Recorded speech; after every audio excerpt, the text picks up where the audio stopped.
Adam FPL and welcome back to another video here on my channel. In this video I'm going to be talking about Game Week 2, the upcoming fixtures for the second week of the season, my Game Week 1 points and how my team went on, and also my transfer thoughts and my plans going into the next game week.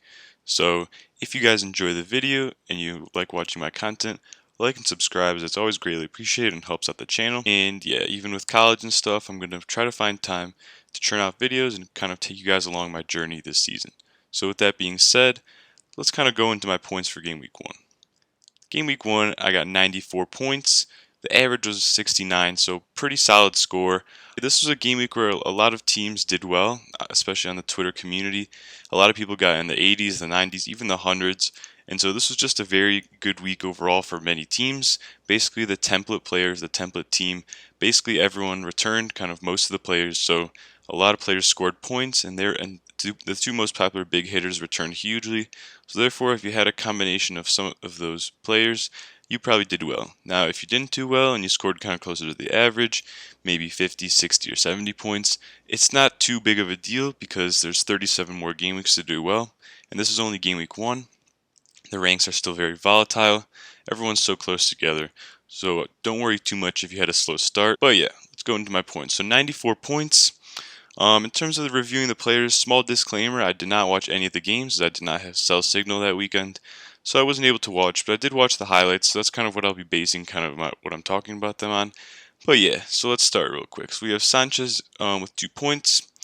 Kind of a dodgy goal that Burnley scored, it looked like. Looked like Tarkowski definitely fouled, I forget which Burn player it was, but he kind of pushed him in the box and he won the header. Sanchez is fine for me, I'm not too worried about him. If he can get like 2-3 clean sheets in this run, I'll be very happy with him. Now into the defense, we have the double Liverpool boys. First of all, let's talk about Tsimikas.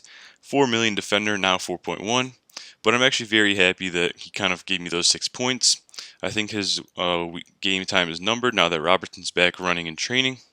I think Tsimikas is going to get one more week, possibly maybe the Chelsea game.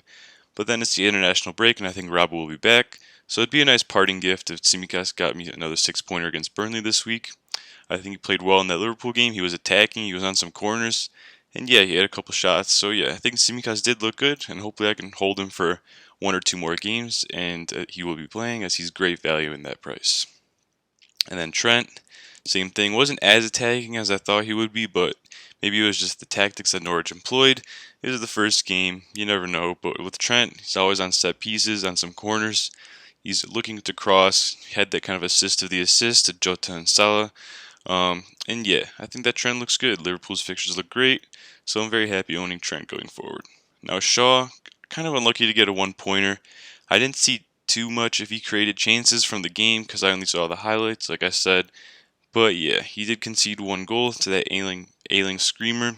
United played really well though, other than that, and they look like a solid team going into this season. Great next 3-4 fixtures, and yeah, I'm happy to hold Shaw. Now in the midfield, the big boys, Fernandes and Salah performed. Captain Salah got me 34 points.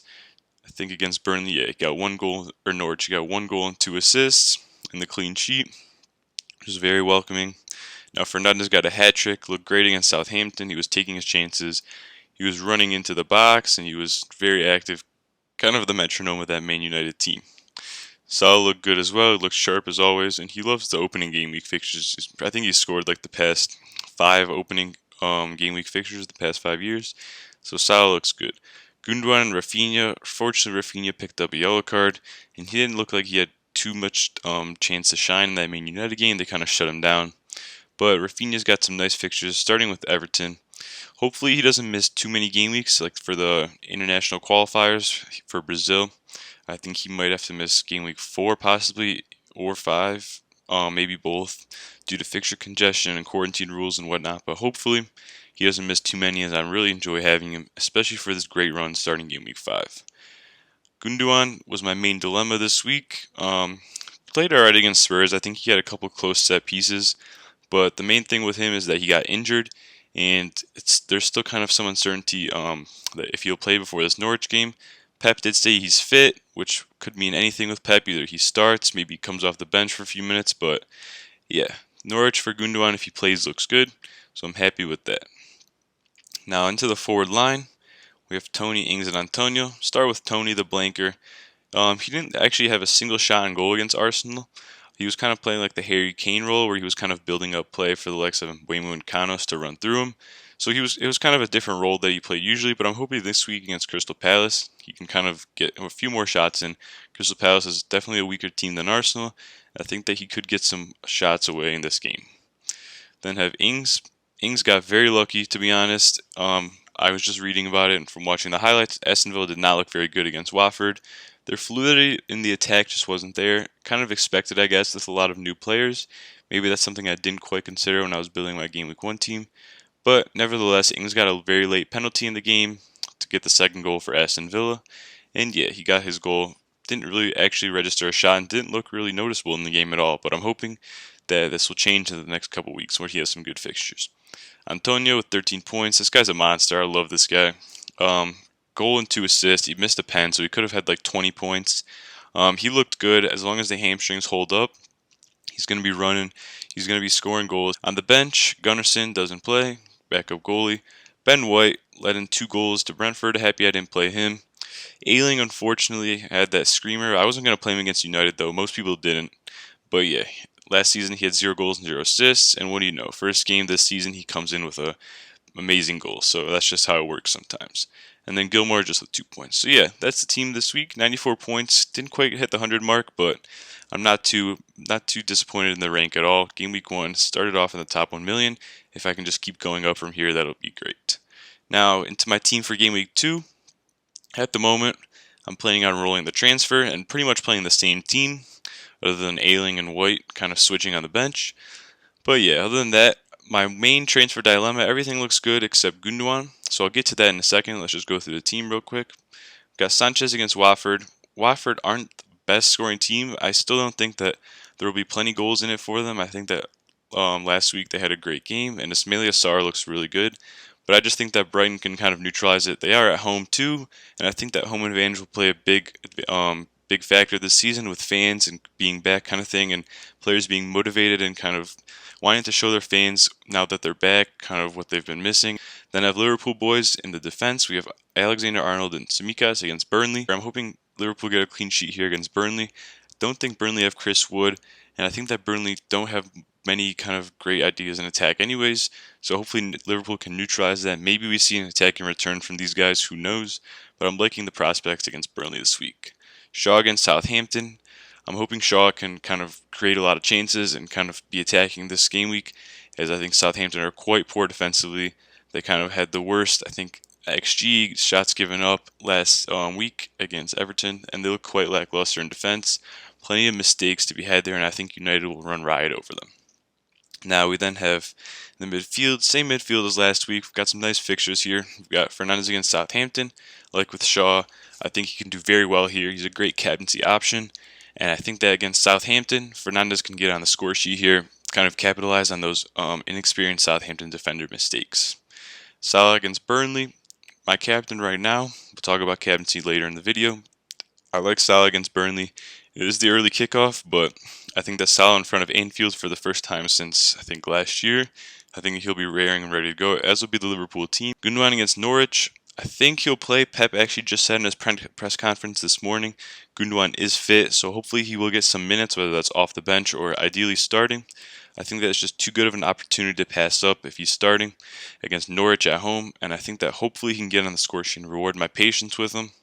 We then have Rafinha against Everton.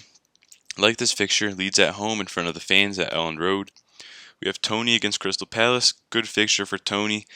I think Brentford did surprise the first week a lot, and I think that this week they have the potential to do that again. I think that the center backs of Crystal Palace can be got at, and I think this is the week where Tony does start having a few shots and a few better chances on goal. Ings and Antonio. So we have Ings against Newcastle. Newcastle did look very poor defensively yet last game week, giving up a lot of chances, and hopefully Ings can be more of a factor this game. I'm not selling him before Newcastle, but he is on the chopping block probably after either this game week or next game week.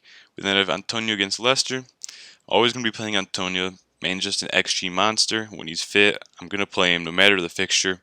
And I think that I'm very glad to have him. I think Leicester kind of were lucky to get a clean sheet against Wolves last week. And I think that Leicester can definitely be got at with their defense. West Ham are a good enough team with their attacking power with Benrahma, Antonio. Bowen, etc. to kind of get at Leicester a little bit. Bench stays the same. Gilmore against Man City won't see the light of day at my team. White against Chelsea. Think Arsenal think that they won't keep a clean sheet, especially with Lukaku possibly in the fold. Plus Chelsea's my team, so I'm going to be benching White this week. Ailing against Everton could play him. He'll come in if Gundogan doesn't play, for example, or Tsimikas. And yeah, I think that's the team. So if we go to my transfer page, I'm probably rolling the transfer this week after hearing Pep's presser saying Gundogan is fit, but that was my main dilemma. Gundogan was my main transfer out I was looking at. I think he's going to drop in price today still, but I'm still probably going to eat the price drop. But in terms of the replacements I was looking at, I think I favored Benrahma the most. I obviously, you could probably say it's a little bit of point chasing, which that's not really what I'm basing my decision off of. But I just think that he's looked very good in friendlies.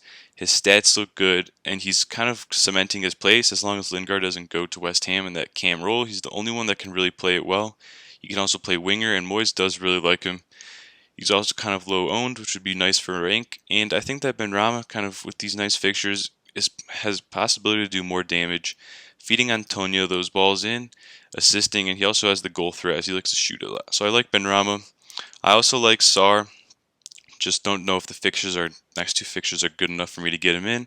Plus, I'd be trusting the Watford attack, which I kind of want to wait and see a little bit more on Watford and see if they can maintain this kind of thing. But Sarr does look very encouraging from the stats point of view. Granted, it is one sample size of data from the first game week, but Sarr had the most, I think, penalty area touches, and that's where most of his touches were. His blistering pace helped him get behind defenders, and I think that Sarr, who's on pens, will get 90 minutes every week, will be a great option at some point this season. But probably not this week for me. Greenwood as well, I was considering. Great fixtures, obviously, for United. I already have two United players. Greenwood looks to be kind of playing that either or center striking role or on left wing. With Cavani and Martial kind of coming back soon, though, I don't know if I can trust Greenwood for more than 1 week. Granted, I'd love to have him this week against Southampton. I just don't think I can spend a valuable transfer on a player that I think will only play guaranteed starts for 1 or 2 more weeks, but I do love him as an option.